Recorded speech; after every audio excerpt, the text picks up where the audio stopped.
Okay, so in this question, we have to find the value of k. Okay, the expression is given const k is equals to null and operator is given and undefined. Okay, so what is the output for this k? Okay, what would be the output for this k? Think about the question. I'll tell you the answer and the explanation. The answer would be null.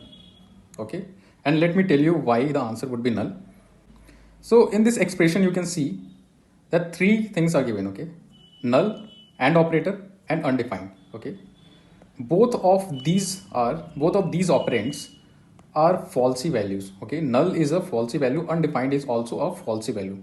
So you will ask, what is falsy value? So it always returns false, it always returns false value, it always returns false value. The rule of AND operator is when the value is false, then it will return the left operand. Okay, so if the value is false, then it would return the left operand. So here you can see that this also returns the false value, this also returns the false value. If the value is false, then AND operator would return the left operand. Okay, so the left operand is null. So this is our answer. Okay, so this is the question. Okay, variable p is given, variable q is given. These are the two expressions. Okay, you might be familiar with these two expressions and you have to find the output. If you don't know about these two expressions, let me tell you. This expression says that the value of this variable and the value of this variable are same. Let's suppose the value of p is equals to 2, then q would also be equals to 2. This expression says. But if I talk about this expression, the value and the data type of these two variables would be same. This expression says that the value and the data type both would be same. So now I'm going to pause for 5 seconds and just think about the answer for this. Okay, and I'll explain you about the solution.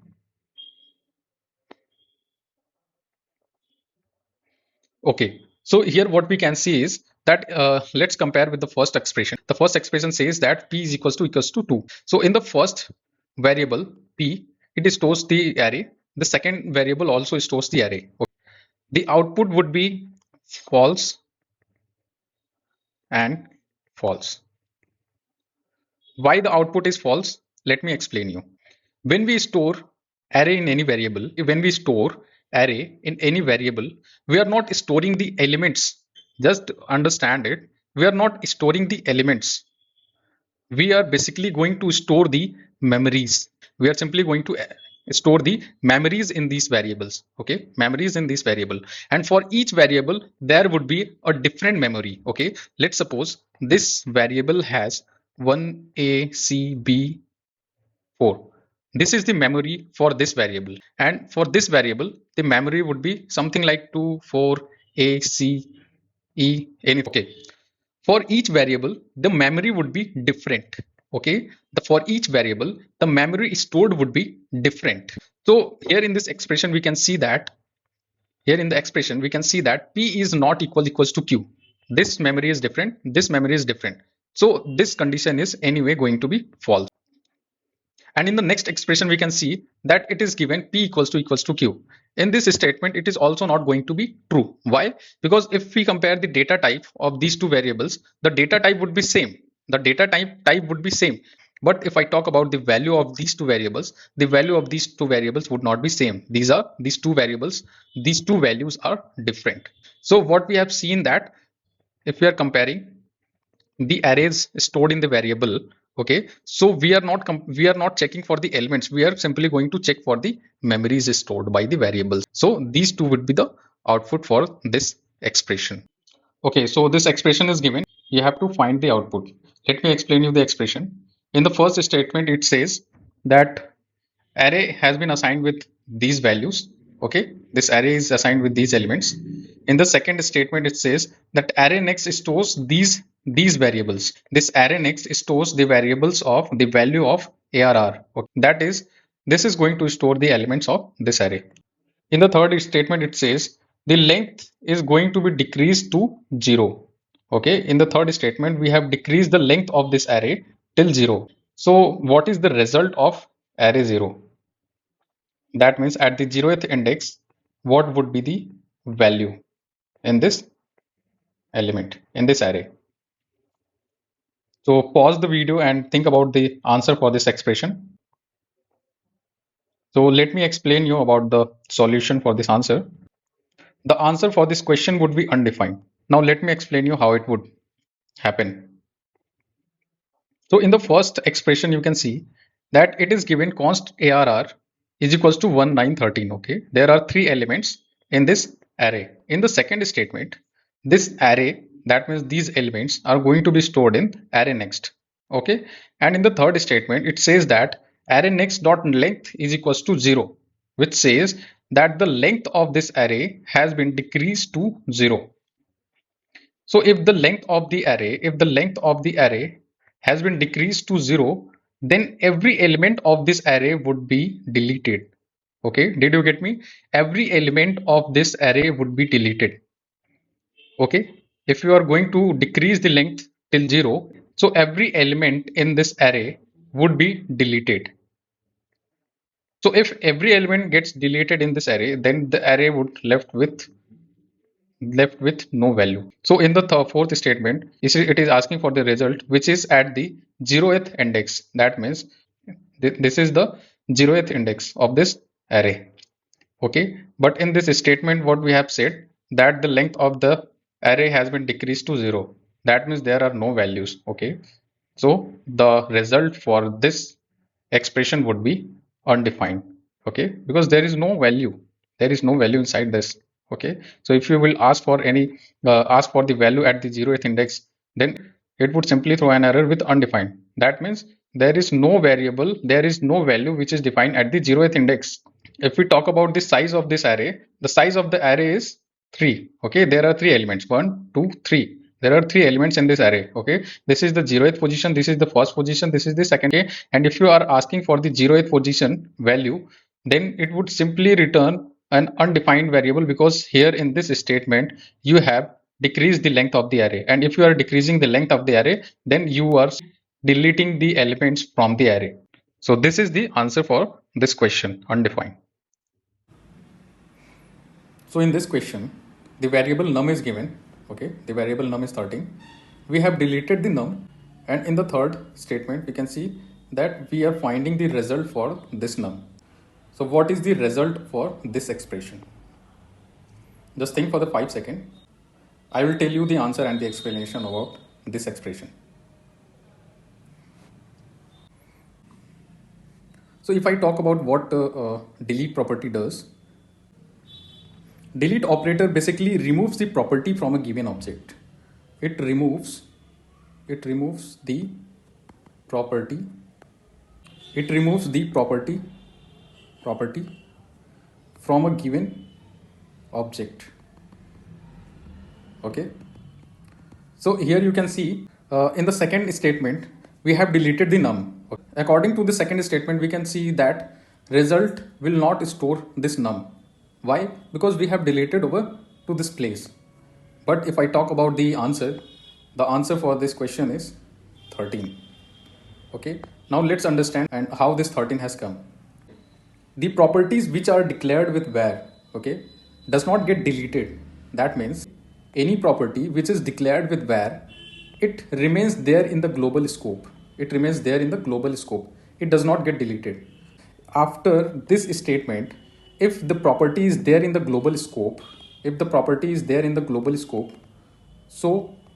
the answer, the result for this statement would be the num, because this is somewhere stored in the global scope. Okay, and let me explain you about global scope. What is global scope? So if I have, suppose if I have two function, let me write over here. If I have two function A, and inside this function I have another function B, and I have declared any variable, so I can access this function A can access this variable, this function B can also access this variable. It's not like that only function A can access this variable. Okay. So the global scope says that if I have declared the variable globally, so it can be accessed with all the functions, whatever the hierarchy has been created. Okay, if inside this function B there is another function C, okay, so this function can also access this global variable. So in this expression, what it says that any property which is defined with var, then after deleting that property, the variable or the value of that property gets stored in the global scope. Okay, the value of this property gets stored in the global scope. That's why the result is, the answer is 13. Okay. Okay, so you have to find the output for this expression. Let me explain you the expression. The array is given 439. Okay, you have to find the result for this expression, array dot unshift 4. Okay, pause the video and think about the answer. Okay, now let me explain you. The answer for this question is 4. The answer for this question is 4. Okay, okay, let me explain you. So in this expression, it is given the array with three elements, 4, 3, 9. Okay, the result is asking for array dot unshift 4. So if I talk about shift function, so what it does is it simply adds the value at the first position. Same happens with unshift. Okay, it also shifts the value at the first position, but if I talk about unshift, it returns the length of the array. Okay, after shifting the value at the first position, shifting the value at the first position, it returns the length of the array. Okay, so if I would shift this element at the first position, the result would be this. Okay, 4439. Okay, but it returns the length of the array. The length of the array would be 4. Length of this array is 1 2 1 2 3 4. Answer for this result is 4. Okay, so this is the question. The expression has given number with null value, okay, plus 1. What would be the output for this expression? The answer is 2. That is 1. Now let me explain you why the answer would be 1. Let's check the condition, okay? Let's check this expression. In this expression, it is given number, and in this expression, there is no value. So what is the work of number method? It actually creates the number method. The number method converts the values into the number. Okay, whatever the values given into inside this number method, so it would simply create that value into a number. Okay, so in this expression you can see that there is no value present inside this double quotes. Okay, there is no value present inside this double quote, so this number method will simply return 0. It simply converts a value to a number.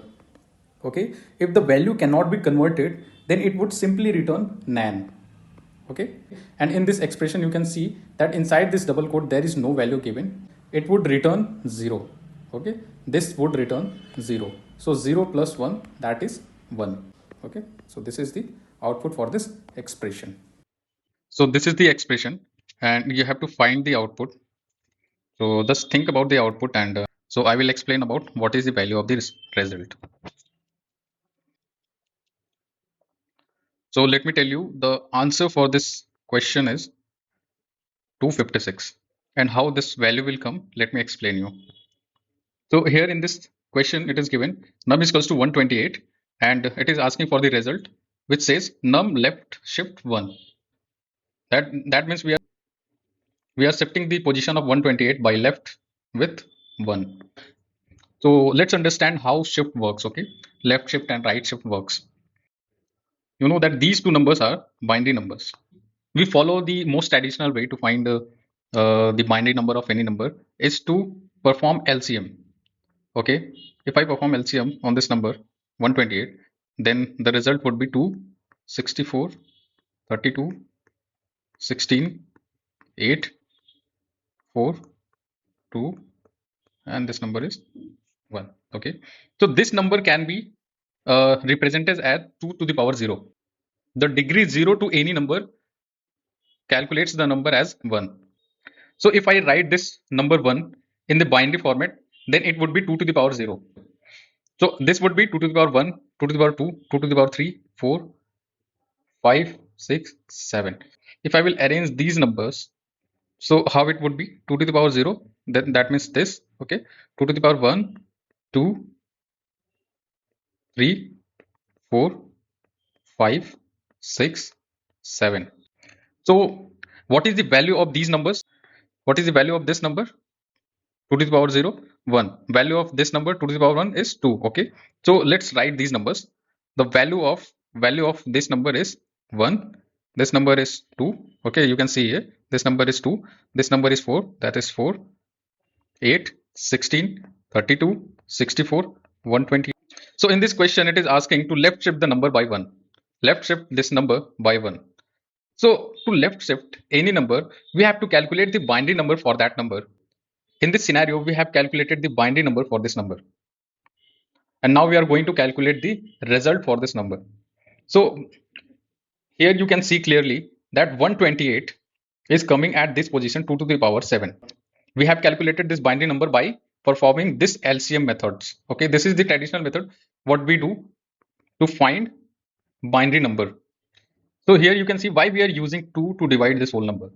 You can see in the binary number, we only have 0 and 1. That means we have 2 digits. We only have 2 digits. The functionality of this number is to tell the false condition. And this tells the truth or true condition. So these are the true values which are used in the binary number. We are not using 2, 3, 4 or the other numbers. To find the value of any number by using binary, so we divide with the with the value 2, okay, to find the actual result. If we divide this number with 2, okay, we get this result. Okay. This is the result which we have got, and we have arranged these results into this form. And now this question is asking to shift this number towards left position by 1. To shift, this is left shift operator. Okay, these are the two operators you might be knowing. This is left shift operator, this is right shift operator. Okay, so left shift operator, what it does is it shifts the number by 1 to the left position. Now here in this expression you can see, if I will shift this number by 1 to the left position, then what would be the resulted value? Let me write it. If I would write this, if this is 2 to the power 8, okay, and what would be the value of 2 to the power 8? That was 256. So what is the value of 2 to the power 8? That is 256. Okay, so here in this question it is asking to left shift the number, to left shift this number by 1 to the left position. If I would left shift this number in the left position by 1, the result would be 256. Okay, if the question would have asked to shift this number by 2, then what would have the result? Then this result would have gotten to this value, that is 512, which is 2 to the power 9. Okay, so this is our answer. But if let me make you understand about right shift operator, what right shift operator does. If it would have asked to shift the operator by 2 in the right side of the number, that means you have shifted this number to the right position by 2. So this would have been your result for this question. So this was left shift and this is right shift. Okay. So now I hope that you have understood the topic left shift operator and right shift operator. So the question is, explain the difference between Object.freeze versus Const. So I have taken these two examples. Okay, let's understand this example first. So in this example, we are going to talk about Const. We can mutate the properties of this object by using Const. So in this example, you can see this is an object employee 1. Okay, this employee has two properties. One is name, the other one is address. If I want to change the address of this object, we can simply do, let's suppose I want to delete employee.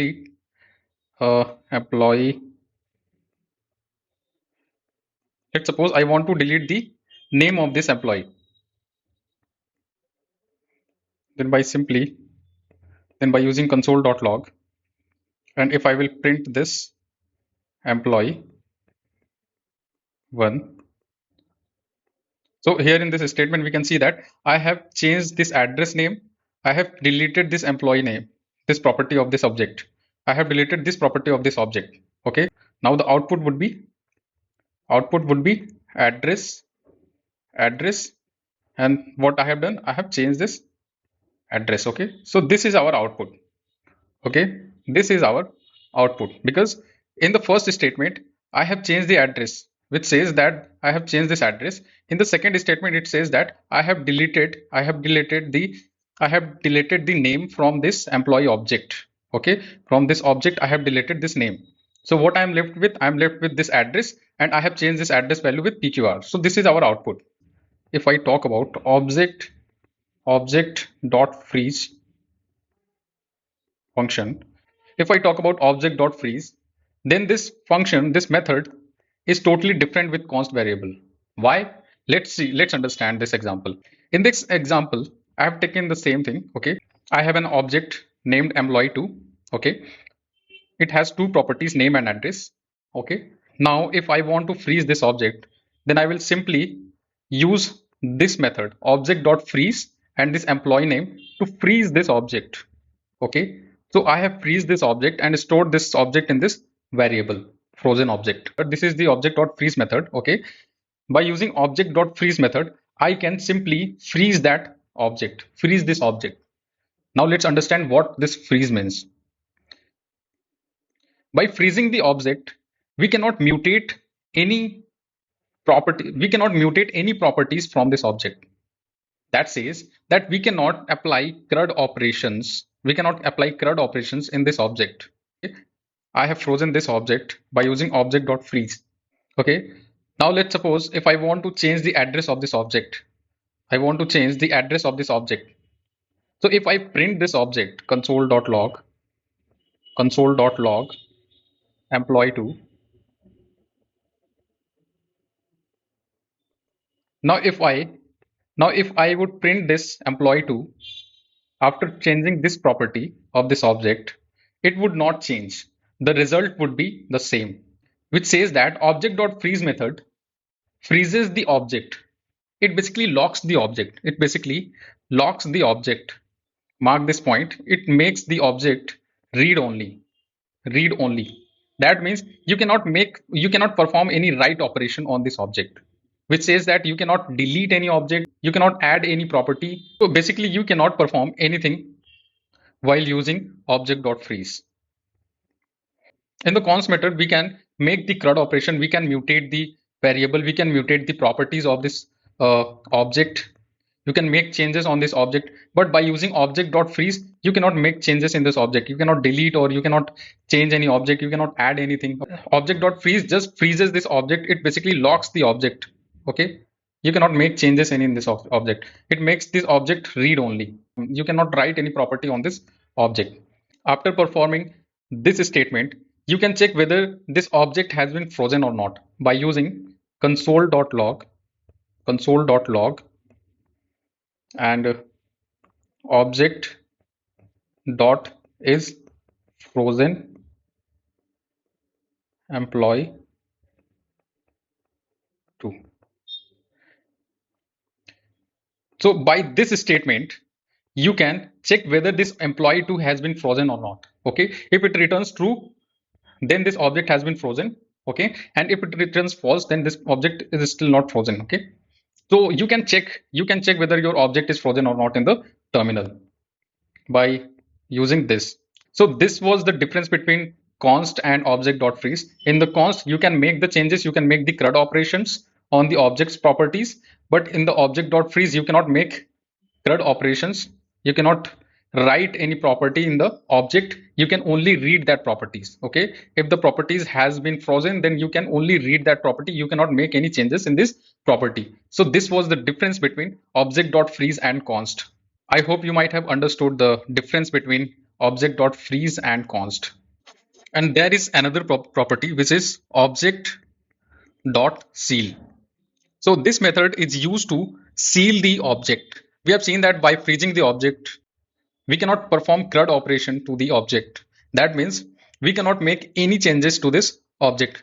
We cannot delete, we cannot update, or we cannot add, or else we cannot add any property to this object. Let's suppose if I want to add any property, phone number. Okay, so I cannot add this property in this object.freeze method.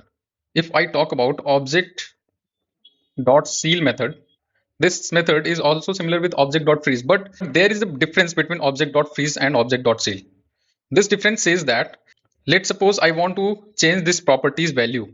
Okay, I want to change this property's value. That means if I want to change this name from Rahul to Raj, then I can perform this action.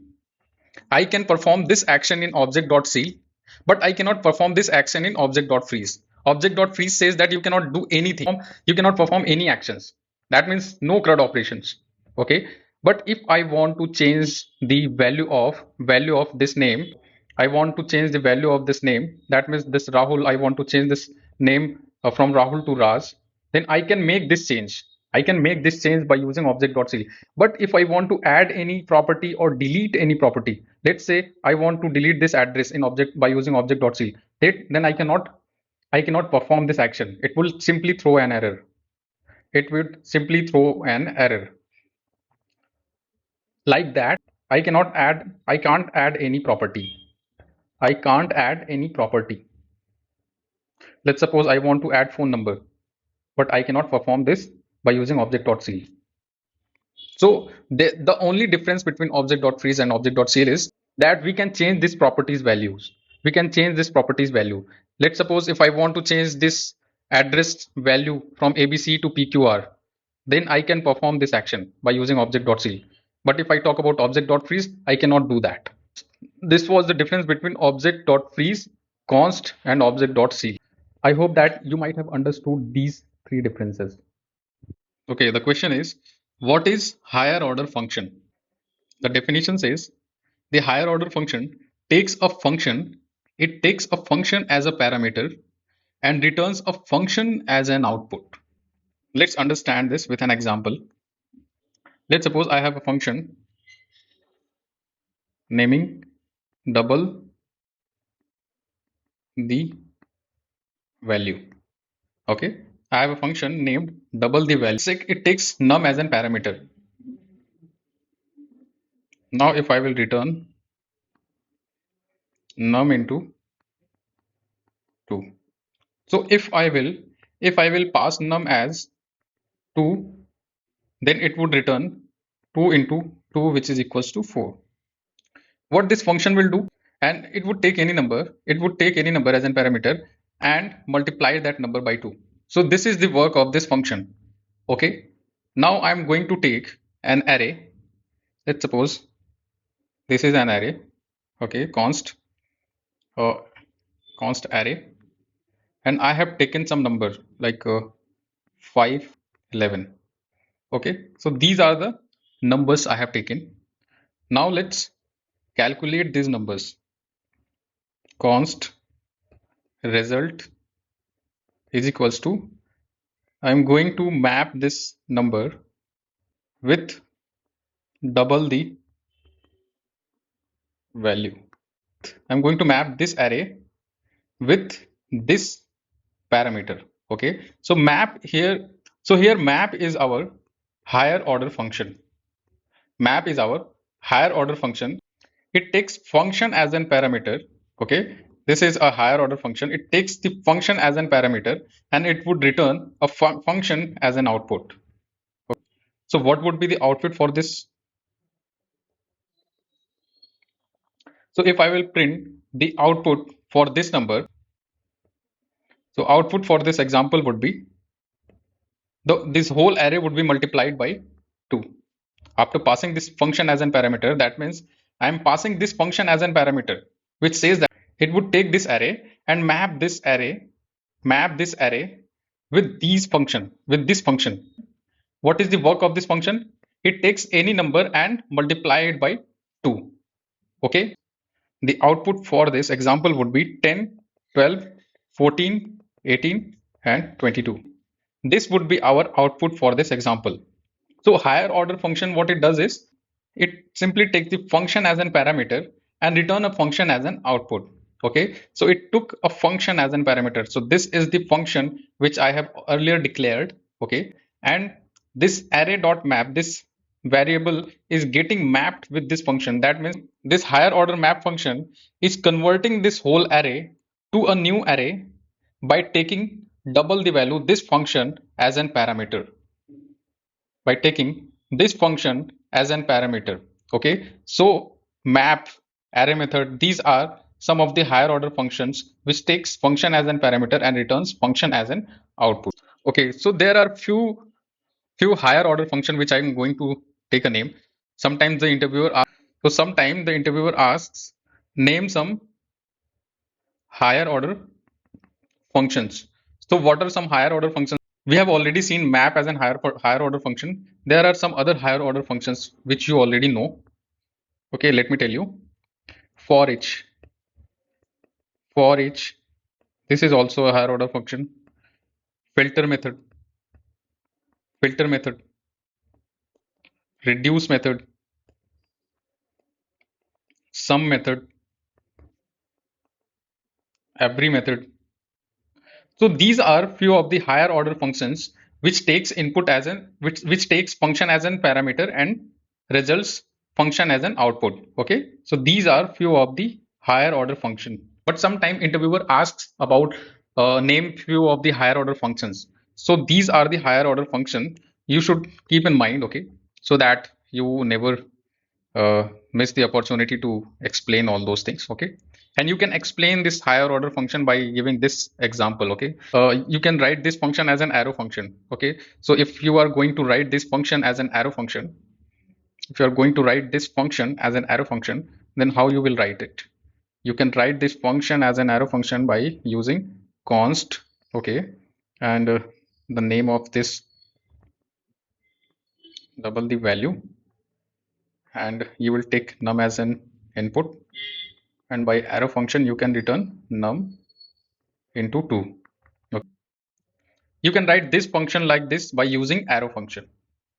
Okay, here I have taken the normal functions. You can write this whole in a single statement by using arrow function. Okay, so I have written the arrow function also.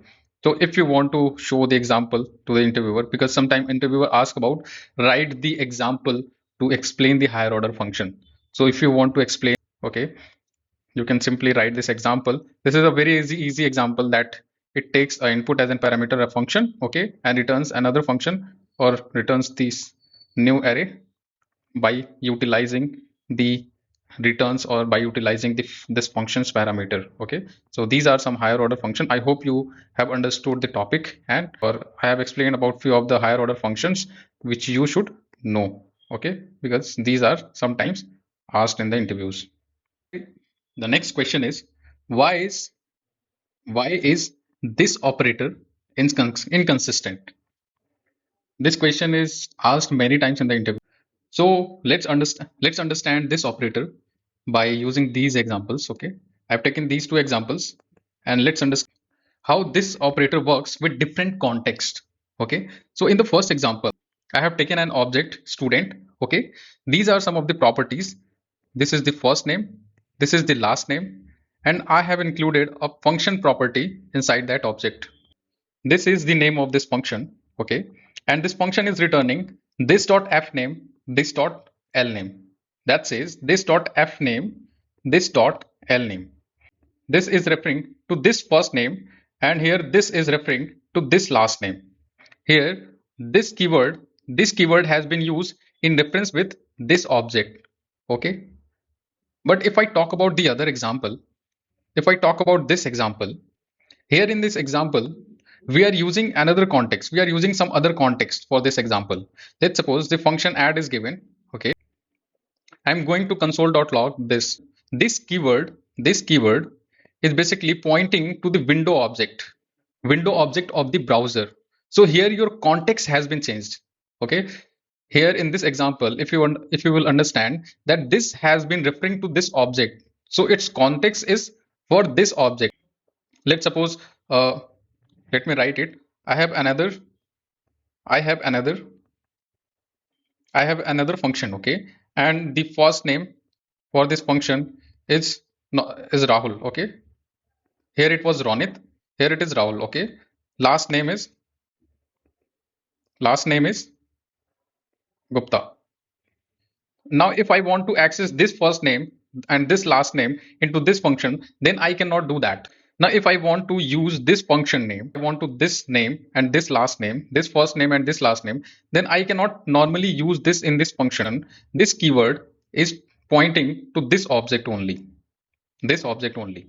But if I talk about this object here in this function, it is pointing to the window object of the browser, which says that the context of this keyword in this function is globally.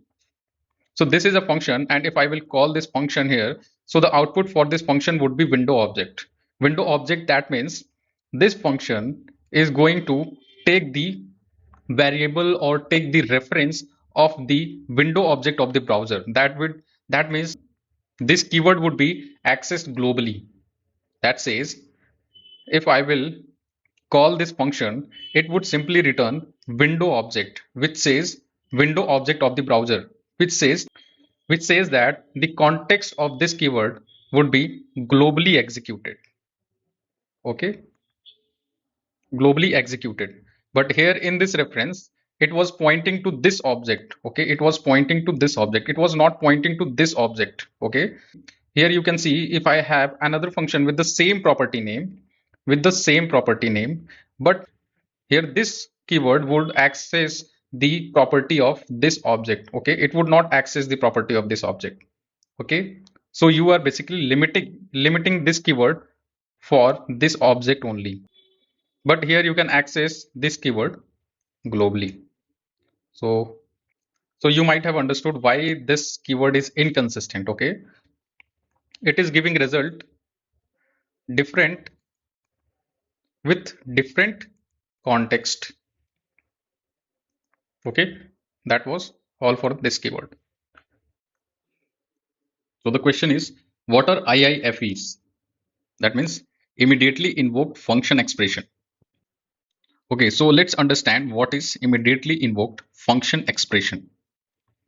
Okay, so there are some basic rules by which we can understand what is immediately invoked function expression. So there are some basic rules to perform IIFEs. Okay, how to create a immediately invoked function. So the first rule for IIFEs is create an anonymous function. Okay, so what this anonymous function is, let's understand this. You might be knowing about this, but let me get you clear. Let's suppose I have a function function name add. Okay, and this function is returning addition of two values. Okay, this function is returning addition of two values. So this function has some name. Okay, whenever we create a function, we create the function with a name. Okay, but if I don't have any name to this function, then this function would call be an anonymous function. Why we are creating this anonymous function, we will understand this. Okay, let me clear you with the rules. What are the rules to create an IIFEs?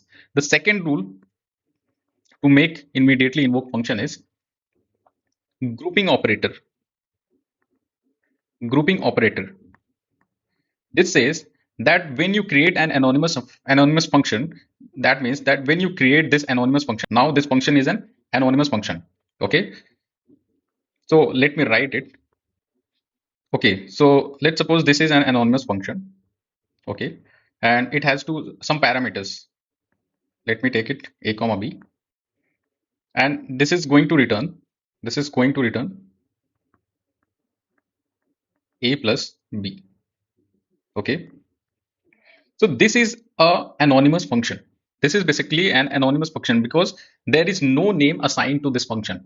Okay, the second rule says that you have to enclose this function with the grouping operator. You have to enclose this function with this grouping operator. This is the grouping operator. This is a grouping operator. That means these are parentheses. And you have to enclose this function with the grouping operator. So this is our grouping operator, and we have enclosed this function. After enclosing this function, let me declare a variable over here.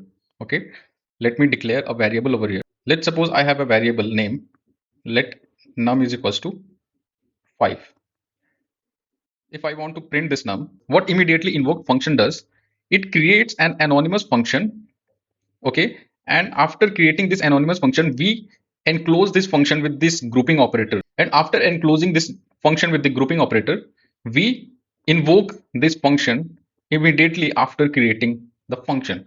So in the full form, you can see that it says that immediately invoke function. That means after creating this function, we are going to call this function, we are going to invoke this function right after creating this function. That means why we are creating anonymous function.